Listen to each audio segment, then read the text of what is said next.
Hello viewers, நான் உங்கள் நண்பன் இளங்கோவன் பேசுகிறேன். ரஷ்யா உக்ரைனில் இப்போ அதிகப்படியாக ட்ரோன், அதாவது கமிகாஸ் ட்ரோனை யூஸ் பண்ணுறாங்க அப்படின்னு பார்க்குறல. ஸோ ஏன் அவங்க வந்து அதிக அளவு ஈரான்கிட்டருந்து வாங்கின கமிகாஸ் ட்ரோனை யூஸ் பண்ணுறாங்க, எப்படி இல்லை யூஎஸ் இல்லை யுக்ரைன் வந்து இந்த இடத்துல ரியாக்ட் பண்ணுறாங்க.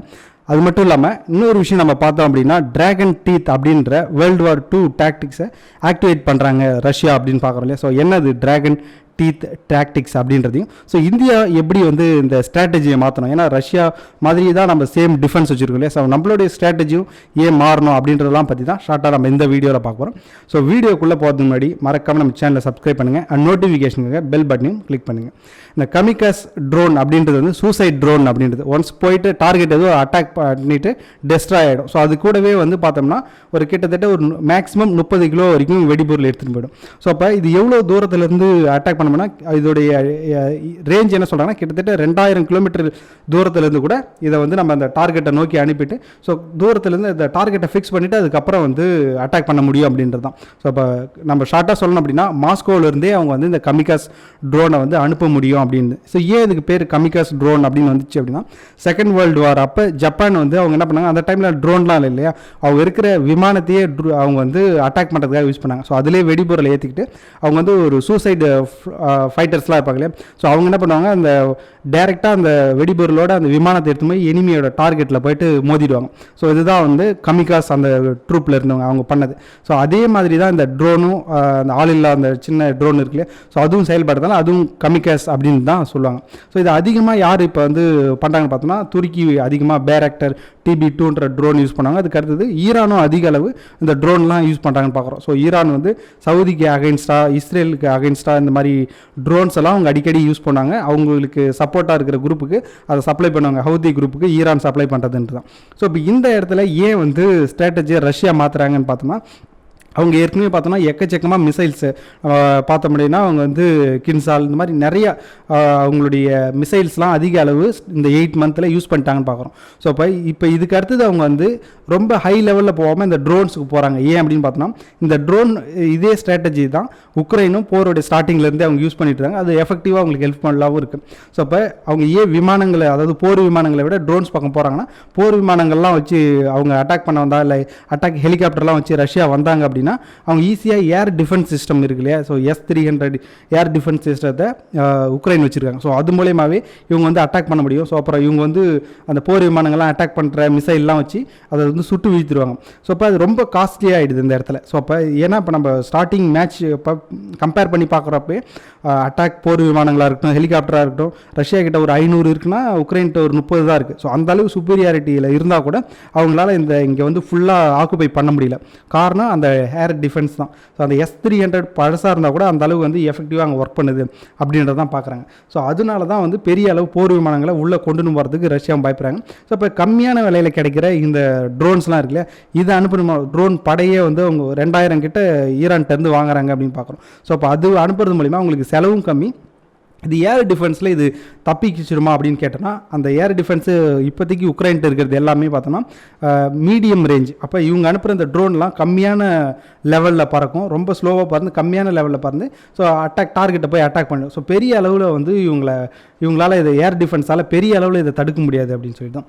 அதுவும் இன்னொரு விஷயம் நம்ம என்ன பார்த்தோன்னா, ஏர் டிஃபென்ஸ் மிசைல் வச்சு இந்த சின்ன சின்ன ட்ரோனெல்லாம் தடுத்து நிறுத்தினாங்கன்னா அது காஸ்ட் எஃபெக்டிவாகவும் இருக்காது அப்படின்றத பார்க்குறோம். ஸோ இந்த 2 விஷயத்தினால இப்போதைக்கு வந்து இந்த கமிகாஸ் ட்ரோனை யூஸ் பண்ணுறது பெரிய எஃபெக்டிவாக இந்த இடத்துல பார்க்குறோம் அப்படின்னு தான்.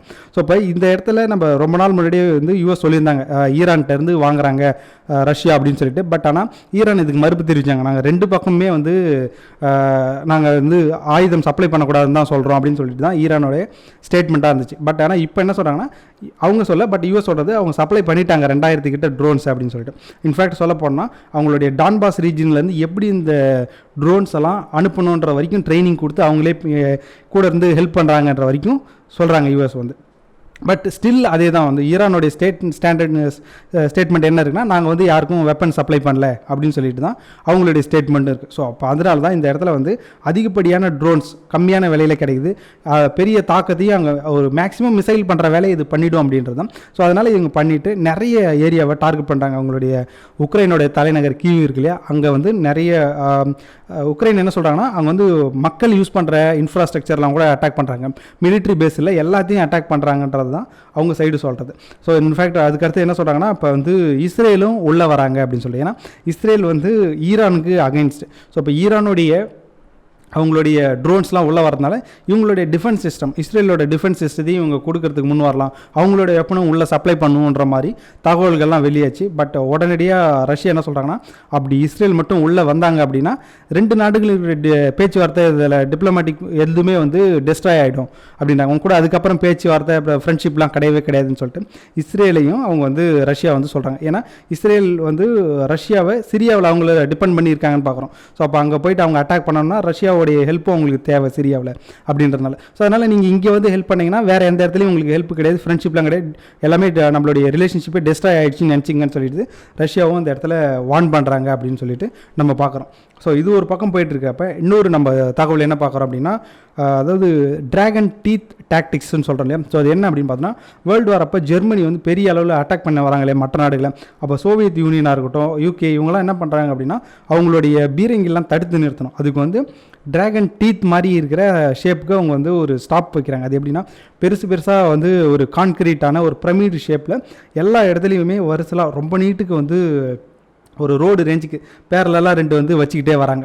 ஸோ இப்போ இது வைக்கிறதுனால என்ன ஆகுது, 2 கான்கிரீட் ரேஞ்சுக்கு பெருசாக வந்தால் அங்கே வர்ற அவங்களுடைய பீரங்கினால் அவங்களால வந்து இதை தாண்டி கிராஸ் பண்ண முடியாது ஈஸியாக. ஸோ அவங்க வந்து ரொம்ப தூரம் சுற்றிக்கிட்டு வர மாதிரி இருக்கும். ஸோ அதனால் அவங்க வந்து ஸ்டாப் பண்ணுற மாதிரி ஆகிடும். ஸோ அப்போ சுற்றிட்டு எங்கே வராங்களோ அந்த வழியில் வந்து இவங்க மைன்ஸ் இந்த கன்னி வெடிலாம் வச்சுருவாங்க. ஸோ அங்கேயும் அவங்களுக்கு வந்து அட்டாக் பண்ணிடுவாங்க. அதுவும் இல்லாமல் இந்த டிராகன் டீத் இருக்கு இல்லையா, பிரமிட் ஷேப் சொல்கிறோம் இல்லையா, இது வந்து கிட்டத்தட்ட ஒரு 4 அடி ஹைட்டு இருக்கும். ஸோ அப்போ இங்கே இது இந்த 4 அடி ஹைட் இருக்கிறதுனால இது கிட்ட மறைஞ்சிருந்தே வந்து அட்டாக் பண்ண முடியும் அப்படின்ட்டு இவங்களோட சோல்ஜர்ஸ் வந்து மறைஞ்சிருந்து அட்டாக் பண்ண முடியும். ஸோ இந்த மாதிரியான ஒரு டிஃபென்ஸ் ஸ்ட்ராட்டஜி தான் வேர்ல்டு வார் 2ல் வந்து யூஸ் பண்ணாங்க. ஸோ அதே ஸ்ட்ராட்டஜி இப்போ ரஷ்யா எங்கே யூஸ் பண்ணுறாங்கன்னு பார்த்தோன்னா, இவங்க டான்பாஸ் ரீஜன் எந்தெந்த ரீஜன்லாம் இவங்க அனெக்ஸ் பண்ணணும்னு சொல்கிறாங்களே, ஸோ அந்த ஏரியாவெல்லாம் இவங்க வந்து பெரிய அளவு இந்த டிராகன் டீத் மாதிரி ஒரு டிஃபென்ஸாக அமைக்கிறாங்க. ஸோ இது மூலயமா முன்னேறி வரணும் அப்படின்னு நினச்சாலும் உக்ரைனோட ஃபோர்ஸ் ஈஸியாக முன்னேறி வர முடியாது. இவங்க வந்து மறைஞ்சிருந்து இது மூலிமா அட்டாக் பண்ண முடியும். ஸோ ஈஸியாக அந்த டிராகன் டீத்தை டெஸ்ட்ராய் பண்ண முடியுமா அப்படின்னு பார்த்தோன்னா, அதுவும் வந்து இவங்க ரொம்ப ஆழத்துக்கு தோண்டி தான் அந்த கான்கிரீட்டே வைக்கிறாங்க. ஸோ அப்போ 4 அடிக்கு 4 அடி அந்த கற்களை பெரிய கான்கிரீட் ஸ்டோன் மாதிரி வைக்கிறதுனால பிரமிட் ஷேப்பில் ஈஸியாக வந்து ஒரு பெரிய வண்டி வந்ததெல்லாம் தாண்டி வந்துட முடியாது அப்படின்றது தான். ஸோ இந்த மாதிரி ஒரு டிஃபென்ஸ் தான் வைக்கிறாங்கன்னு பார்க்குறோம். ஸோ நம்ம இன்னொரு விஷயம் என்ன சொன்னோம் அப்படின்னா, எப்படி இந்தியாவோட ஸ்ட்ராட்டஜியை இதில் வந்து சேஞ்ச் பண்ணணும், ஏன் மாற்றணும் அப்படின்னு நம்ம பார்க்குறோம்.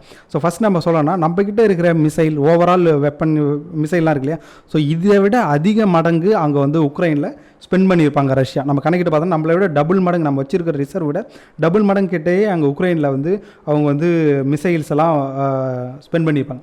பட் அப்படி இருந்தும் அவங்களால வந்து அங்கே வந்து ஃபுல்லாக ஆக்குபை பண்ண முடியல. அதே சமயம் அவங்களால அந்த பயங்கரமான அந்த சுக்காய் ரக விமானங்கள்லாம் வச்சுருக்கோம். ஸோ அதே மாதிரி ரஷ்யாவோட மேக் தான் நம்ம வைக்கணும் இல்லையா. ஸோ அந்த சுக்காய் விமானம் வச்சுருந்தா கூட அவங்களால ஏர் சுப்பீரியாரிட்டி இருந்தாலும் அவங்களால ஆக்குபை பண்ண முடியல அப்படின்னு தான், ஜெயிக்க முடியல அப்படின்னு தான். ஸோ அப்போ இது என்ன சொல்லுதுன்னா, இந்த ஸ்ட்ராட்டஜி நம்மளும் மாற்றணும் அப்படின்னு சொல்லிட்டு. ஏன்னா இப்போ இவங்களால இந்த 8 மந்த் வார், இப்போ நம்மளுடைய முன்னாடி வந்து சிடிஎஸ்ஸாக இருந்தார்ல பிபின் ராவத், அவர் சொன்னதே என்னென்னா, நம்மக்கிட்ட இப்போ வந்து ஃபுல் ஃப்ளெஜ்டு வார் போகிறோம் அப்படின்னா ஒரு 10 days பாகிஸ்தான் கூட சண்டை போகிற அளவுக்கு வெப்பன்ஸ் அதோட வெடிபொருள் ரிசர்வ்லாம் இருக்கும். பட் சைனா கூட போனோம் அப்படின்னா அதுக்கு இன்னும் ஒரு ரொம்ப லாங் எடுக்கும், ஒரு 1 month 2 month 3 monthsலாம் கூட போகலாம். அந்த அளவு நம்ம ரிசர்வ் வந்து கொண்டு வரணும் அப்படின்னு சொல்லியிருப்பார். ஸோ அவ்வளோ வெடிமருந்து நம்மளுக்கு தேவை அப்படின்னு சொல்லியிருப்பார். ஸோ அதே சமயம் வந்து இப்போ அந்த வெடிமருந்துலாம் நம்ம வச்சுருந்தா கூட நம்ம உள்ளே போய் அட்டாக் பண்ண முடியுமான்னு பார்க்கணும். ஏன்னா அந்த S-300 மாதிரியான ஒரு ஏர் டிஃபென்ஸாலே தடுத்து நிறுத்த முடியுது ரஷ்யா மாதிரியான ஒரு போர் விமானங்கள் அப்படின்னு பார்க்கும்போது, இதே மாதிரியான ஒரு அவங்க வந்து ஒரு ஏர் டிஃபென்ஸை சைனா வச்சுருந்தாங்க அப்படின்னா நம்மளால் அதை தாண்டி போய்ட்டும் அட்டாக் பண்ண முடியாது. ஸோ அப்போ மெயினாக நம்மளுக்கு இப்போ இந்த இடத்துல தேவை என்னென்னா, நம்ம கேள்விப்பட்டிருப்போம் ரீசன்ட் நியூஸ்லாம், நம்ம வந்து அட்டாக் ஹெலிகாப்டர், இந்தியாவிலே தயாரித்த ஹெலிகாப்டர்லாம் நம்ம வாங்குகிறோம் அப்படின்னு சொல்லிட்டு. பட் இதுவும் நம்மளுக்கு ஹெல்ப் பண்ணும் அப்படின்னு பார்த்தா கூட இதை விட அட்வான்ஸாக நம்மளுக்கு எதில் கான்சன்ட்ரேட் பண்ணோம் அப்படின்னா ட்ரோன்ஸ். ஏன்னா இப்போ போர் எல்லாமே வந்து ட்ரோன் நோக்கி தான். இப்போ ஒரு ட்ரோன் 2 ட்ரோன் விடுற மாதிரிலாம் இல்லை. இவங்களுடைய அட்டாக் ஸ்ட்ராட்டஜியை பார்த்தோன்னா ஸ்வார்ம் ஆஃப் ட்ரோன்ஸ்னு சொல்கிறாங்க. ஒரு படை மாதிரி ட்ரோனை வந்து ஏவி விட்றாங்க, ஒரு 100-200ன்னு சொல்லிட்டு போய் டார்கெட் பண்ணி அட்டாக் பண்ணுற மாதிரி. ஸோ அவ்வளோ வரும்போது எல்லா சிஸ்டத்தாலையும் அதை டார்கெட் பண்ணி இல்லை வந்து அது ஒரு 2000 கிலோமீட்டர் தூரத்துலேருந்து வரதுனால அதை ஜாம் பண்ணுறதும் அவ்வளோ ஈஸி கிடையாது. ஸோ அப்போ பார்த்து கரெக்டாக ஷூட் பண்ணுறது இல்லை வந்து அதை வந்து மிசைல் வச்சு அட்டாக் பண்ணுறது இதெல்லாமே வந்து ரொம்ப கஷ்டமான விஷயம். ஸோ இந்த இடத்துல தான் ரஷ்யா இன்னொரு விஷயம் சொல்கிறாங்க என்னென்னா, அவங்களுக்கு அகைன்ஸ்டாக ட்ரோன் யூஸ் பண்ணால் அதை எப்படி ஆட்டோமேட்டிக்காக ஒரு மெஷின் கன் மாதிரி வச்சு ஷூட் பண்ணி டெஸ்ட்ராய் பண்ணோம், அதை வந்து நாங்கள் டெவலப் பண்ணிகிட்ருக்கோம் அப்படின்னு சொல்கிறாங்க. ஸோ அப்போ இந்தியாவும் நம்ம வந்து எதில் கான்சென்ட்ரேட் பண்ணோம்னா, அதிக அளவு ட்ரோன்ஸ் எக்கச்சக்கமாக நம்ம வந்து மேனுஃபேக்சர் பண்ணுறது, அதேமாதிரி ட்ரோன் அட்டாக் வந்துச்சுன்னா அதை எப்படி டிஃபெண்ட் பண்ணுறது, ஸோ அதுக்கான அந்த மெஷின் கன் ஆட்டோமேட்டிக் வெப்பன்ஸ்லாம் சொல்கிறாங்களே, ஸோ அதுலேயும் இந்தியா வந்து கான்சென்ட்ரேட் பண்ணணும் அப்படின்னு சொல்லிட்டு. ஏன்னா நெக்ஸ்ட்டு வார் ஸ்ட்ராட்டஜி இதை நோக்கி தான் போகுது அப்படின்றத பார்க்குறோம். ஸோ இன்ஃபேக்ட் நம்ம சொல்லணும்னா அமெரிக்கா கூட என்ன பண்ணாங்க, நேசம் அப்படின்ற ஏர் டிஃபென்ஸை உக்ரைனுக்கு கொடுக்குறாங்க. பட் அதுவுமே இந்த இடத்துல எஃபெக்டிவாக இருக்காது ட்ரோனுக்கு யூஸ்ஃபுல்லாக.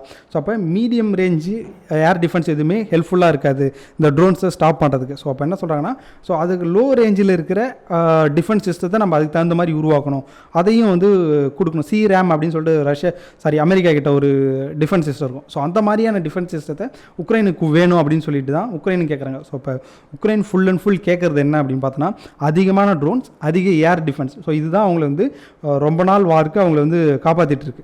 ஸோ அப்போ இந்த லாங் பீரியட் இந்த வாரில் இந்த ஸ்ட்ராட்டஜி போர் விமானம், பெரிய மிசைல்ஸ்லேருந்து ட்ரோன் அதோடைய டிஃபென்ஸ் அப்படின்ற பாதைக்கு வருது இல்லையா. ஸோ அதில் நம்மளும் இந்தியாவும் கான்சென்ட்ரேட் பண்ணணும் அப்படின்றது தான் நம்மளும் சொல்ல வரோம். சரிங்க, உங்களுக்கும் இன்றைக்கி சொன்ன தகவலில் எக்ஸ்ட்ரா தகவல் இருந்துச்சுன்னா கமெண்ட்ஸ் ஆட் பண்ணுங்கள். மறக்காமல் இது வந்து மற்றவங்களுக்கு ஷேர் பண்ணுங்கள். நன்றி, வணக்கம்.